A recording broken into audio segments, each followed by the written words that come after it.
आखिरत का तोशा तैयार कर लो। और आखिरत के तोशे में सबसे बेहतरीन तोशा क्या है? नमाज। नमाजों की पाबंदी करो। आज हमारी सुन्नियों की मस्जिदें देवबंदियों के कब्जे में जा रही हैं। जहाँ जाओ देखो पुरान मस्जिद, जो गांव के बीचों बीच में पुरानी मस्जिद है, देवबंदी में पड़ा था। सुन्नीन के कहाँ है? बाहर किनारे एक ठोर बनी हार में। अरे क्यों हमारी मस्जिदें छीन रही हैं? सिर्फ इसी वजह से कि हम नमाज नहीं पढ़ते। नमाज हम पर जरूरी थी तो हमने छोड़ा, और जिन पर नमाज फर्ज नहीं है वो हमेशा धरे बंधना और मस्जिद के चटाई तूरत है। जिन पर फर्ज ही नहीं है, नमाज ईमान वालों पर फर्ज है, हमको पढ़ना चाहिए। लेकिन हाय अफसोस, आज हम ईमान वाले होकर के नमाज नहीं पढ़ रहे, हमारी मस्जिदें गैरों के कब्जे में जा रही है। नमाज पढ़ो। अगर आशिक़े रसूल हो तो नमाज तुम्हारी नहीं छूटेगी। अगर मसलके आला हजरत के पक्के मुहाफिज हो तो नमाज नहीं छूटेगी। और नमाज छोड़कर मसलके आला हजरत का नारा लगा तो समझ जाओ मामला झूठा है। हजरत में नमाज को बहुत अहमियत दी गई। ईमान के बाद अगर कोई दर्जा है तो वो नमाज का है। इसलिए लोगों नमाजों की पाबंदी करो। हदीस शरीफ में लिखा है, जाबिरिन काला काला रसूलुल्लाह बैनल कुफ्र वल ईमान तर्कुस्सलाह। हजरत जाबिर से रवायत है, कहते हैं अल्लाह के रसूल ने फरमाया, ईमान और कुफ्र के दरमियान फर्क सिर्फ नमाज का छोड़ना है। कि जिसने नमाज पढ़ा वो ईमान वाला, जिसने नमाज छोड़ी उसने कुफ्र किया। नमाज छोड़कर उसने कुफ्र किया। तो जब ईमान और कुफ्र में फर्क नमाज ही एक रखी गई है, तो हम ईमान वाले हैं तो हमारी नमाज अदा होनी चाहिए। नमाज पढ़ो, नमाज में बहुत फायदा है। हमने तो करीब से देखा नमाज में इतना फायदा है कि हमारा गांव खन्नापुरवा जंगल के दार है। जंगले से काट काट के अक्सर लोग लकड़ी बेचते हैं, कमाते हैं, उसी में पकड़े जाते, मारे जाते, फिर काटते। तो 3 आदमी एक दफा लकड़ी काटत में पकड़े गए, लेके गए पुलिस रुपये थाना में ही बंद किए। और जब दरोगा जी उठाइन पट्टा मारे खाते तो तीनों में से एक बहुत चालू रहा, बस झट से रुमाल बिछा के और झप्प से नियत बांध दी। वो नमाज पढ़े लाग तो 2 ठोरे जो बैठे रहा उनका मारिन मार वार के जब उके लंग गए तो देखे उनका नमाज में, तो फिर इन्हीं दोनों पर जुट गए। फिर जब इनका दोनों मार के बाहर बढ़े और सलाम फेरी, बस सलाम फेर के बाद फिर नियत बांध दी। फिर जब उके लंग गए तो देखे नमाज में, तो फिर इन्हीं दोनों जुटे। इन्हीं दोनों का मार मार के रहे, उके लंग जाए तो उके नियतें नहीं छूटे।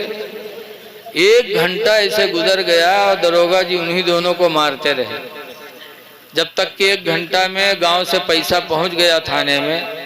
जब पैसा पहुंच गया, दरोगा जी पैसा पाए के बस छोड़ दी। जब तीनों छुटके आए गांव में तो दोनों ठोरे उका गरिया में कहा यू कई नमाजी होगा सारी है। कम से कम यहू अगर बैठा रहा, यहू मरती थोड़ी देर, तब तक तो हम लोग सौता ली। लेकिन इके तो नमाजें नहीं खत्म हुए थाने में। बताओ। तो नमाज एक ऐसी चीज है जिसके आड़ में इंसान की जान भी बचती है, इज्जत भी बचती है। तो जब उसने जाली नमाज पढ़ी तो जाली नमाज की वजह से उसकी जान बची, इज्जत बची। अगर खुदा को राजी करने की नीयत से सच्ची तौर से नमाज पढ़ता तो अल्लाह ताला उसे कितनी इज्जत अता फरमाता। आज तुम्हें नमाज के लिए मौका नहीं है। अफसोस की बात, मुसलमान हो और नमाज के लिए फुर्सत नहीं। एक सहाबी जिनका नाम हजरत खुबैब है, हजरत खुबैब रज़ी अल्लाह ताला अन्हु को दुश्मनों ने पकड़ लिया। इस्लाम के दुश्मनों ने लेकर के गए, कहा खुबैब इस्लाम छोड़ दो वरना तुम्हें फांसी देंगे। खुबैब ने कहा फांसी दे दो लेकिन इस्लाम नहीं छोड़ सकते। हजरत खुबैब को जब फांसी पे ले गए तो दुश्मनों ने पूछा, खुबैब जिंदगी का आखिरी हिस्सा है, फांसी पे जा रहे हो, कोई आरजू हो तो बता दो, आखिरी वक्त है, कोई ख्वाहिश है? तो खुबैब ने कहा हाँ, एक ख्वाहिश है। कहा क्या? कहा मुझे 2 रकात नमाज पढ़ने का मौका दे दो। भाई ईसा नगर के मुसलमान हो तो कहा नहीं मेहरबान बुला दो, देख ली आखिरी टाइम है। या भैया बुला लो, तेने बता दी कोने कोने बैंक में हमारा पैसा जमा है, को बकाया है। बोले यही सब तो हम लोग कहते हैं, चाहे ईसा नगर का हो, चाहे खन्नापुरवा का हो, चाहे जहाँ का हो। आजकल हम लोगों की फितरत ये है। लेकिन जब रसूलुल्लाह सल्लल्लाहु अलैहि वसल्लम के सहाबी खुबैब से दुश्मनों ने कहा जिंदगी का आखिरी वक्त है, कोई आरज़ू हो तो बताओ, तो खुबैब कहते मुझे 2 रकात नमाज पढ़ने का मौका दे दो। कहा छोड़, ठीक है जाओ पढ़ो। हजरत खुबैब ने जल्दी जल्दी 2 रकात नमाज पढ़ी और पढ़ने के बाद फिर फांसी के फंदे पे पहुंच गए। तो लोगों ने कहा खुबैब जिंदगी की आखिरी नमाज थी, इतनी जल्दी? का दिल चाहता था कि खूब लंबी पढ़ूं, लेकिन ये डर लग रहा था कि कहीं तुम लोग ये ना सोचो कि ये मुसलमान मौत के डर से नमाज में देरी कर रहा है। हम मुसलमान हैं, मौत से डरते नहीं। मुसलमान वो जो मौत को गले से लगाता है। इसलिए मैंने जल्दी जल्दी नमाज पढ़ ली। तो लोगों ने कहा इस्लाम नहीं छोड़ोगे? कहा इस्लाम कहाँ छूट सकता है।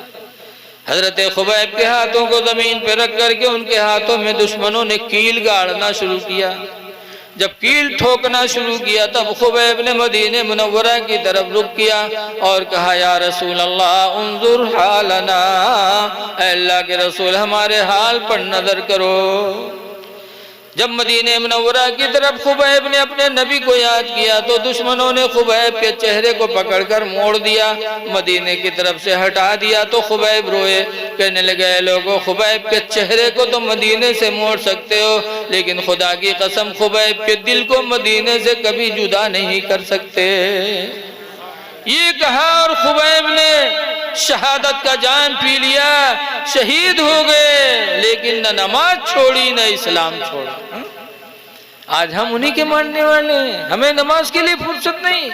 फांसी का फंदा लटक रहा है, नमाज के लिए मोहलत मांग रहे हैं, और आज हम घर में आराम कर रहे हैं। अल्लाह ताला ने हमको आजादी की जिंदगी दी है, लेटे हैं, उठकर नमाज नहीं पढ़ पाते।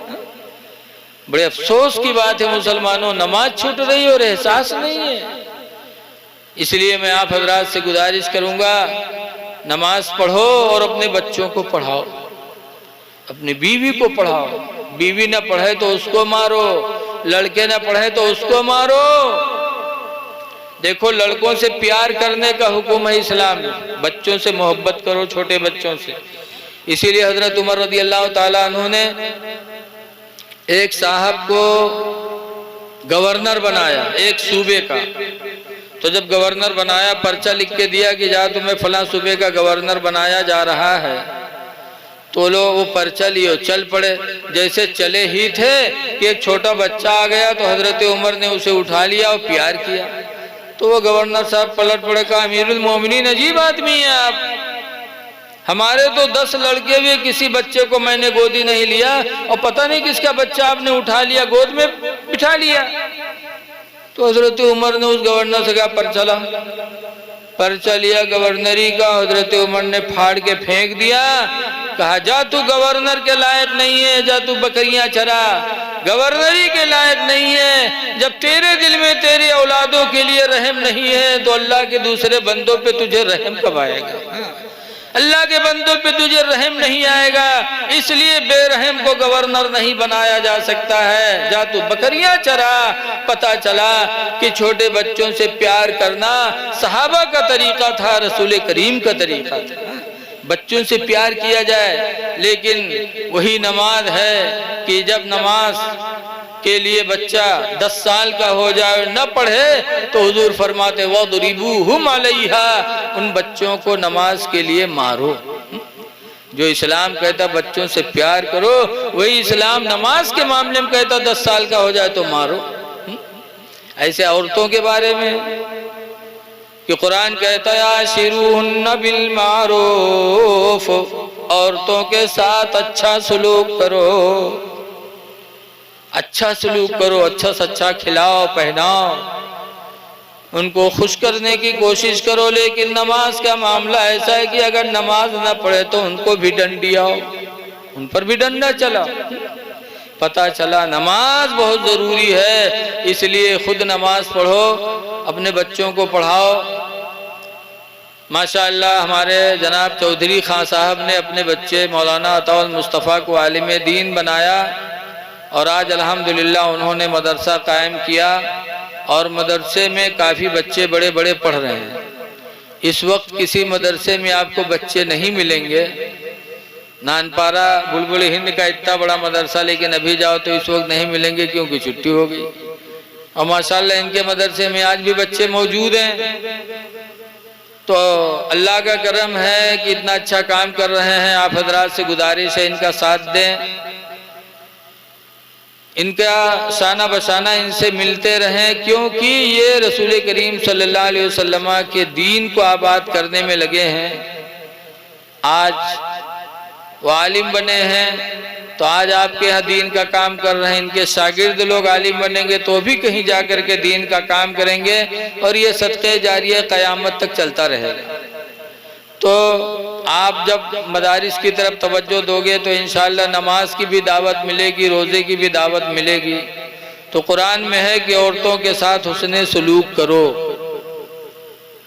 उन पर जुल्म न करो, उन्हें तंग न करो। लेकिन नमाज का मसला आ जाए, नमाज न पढ़े तो मारो, पाक न रहे तो मारो। पाक रहने वालों से अल्लाह मोहब्बत करता है। आजकल बहुत से मेहरुए जी हैं मदरसा में, कहे मौलाना साहब तनी कुछ बनाए दो। पूछो कहा बात, तो क्या हमारे यहाँ गुडवा कब्बा तो हमारे लग निगाहें नहीं उठाओ। तो जब महीना नहाई हो ना तो निगाह उठी। जब साफ सुथरा नहीं रहोगी, पाको साफ, कुरान फरमाता इन्नल्लाह युहिब्बुत तव्वाबीना, बेशक अल्लाह ताला तौबा करने वालों को अपना महबूब बनाता, व युहिब्बुल मुततहिरीन, और अल्लाह ताला पाक रहने वाले लोगों को अपना महबूब बना लेता है। पाको साफ रहो और गुनाहों से तौबा करते रहो, अल्लाह ताला तुम्हें अपना महबूब बनाएगा। तो मैं आपसे गुजारिश कर रहा हूँ कि रमज़ान के महीने में पीछे न हटो। अल्लाह ताला माल दे तो माल की ज़कात भी दो। नमाज तो हो जाते, रोज़ा तो हो जाता, लेकिन ज़कात निकालने में यहाँ जान निकलत है आदमी की। ज़कात निकालो, आज बरकत नहीं होती। कहते मौला साहब कमाएं बहुत, दुकान में बड़ा नफ़ा मिला, लेकिन कुछ दिखाते नहीं है। क्यों? इसलिए कि हम माल की ज़कात नहीं निकालते। माल की ज़कात निकालो तो अल्लाह ताला उसमें इसी बरकत देगा जब माल तुम्हारा साफ सुथरा हो जाएगा। इसीलिए बार बार कुरान करीम में अकीमुस्सलाह व आतुज़ ज़कात, ईमान वालों नमाज पढ़ो, ज़कात अदा करो। लेकिन आज कुछ लोग ऐसे हैं जो सोचते हैं जान चली जाए लेकिन रुपया न जाए, जान चली जाए लेकिन रुपया न जाए। एक आदमी ऐसा रहा है, कमाए कमाए खूब रुपया बटोरिस, चले कही गए बनी एक दुकान पर कह ले का फुटकुरे रख लो, नंबर ही दे। तो बहुत पहले की बात है। तो वो दुकानदार फुटकुर रख ली, नंबर ही नोट दी। जब ये पैस तो का बेर बेर फैला फैला देखे, बहुत खुश कि हम नंबर ही नोट पाएंगे। लावा कपड़ा में बात के बक्सम धई दी। सुबह उठा जब काम पर जाए लाग तो काम से पहले बक्सा खोलिस तो कोई रुपया निकाल के देख ली, फैला वैला के देखे बांध के दही दी, चला गा। शाम के जब लौटा तो फिर बक्सब जुटा, फिर बक्सवा खोलिस, फिर कपड़ा खोल के रुपया देखे तो बंद करके रख दे।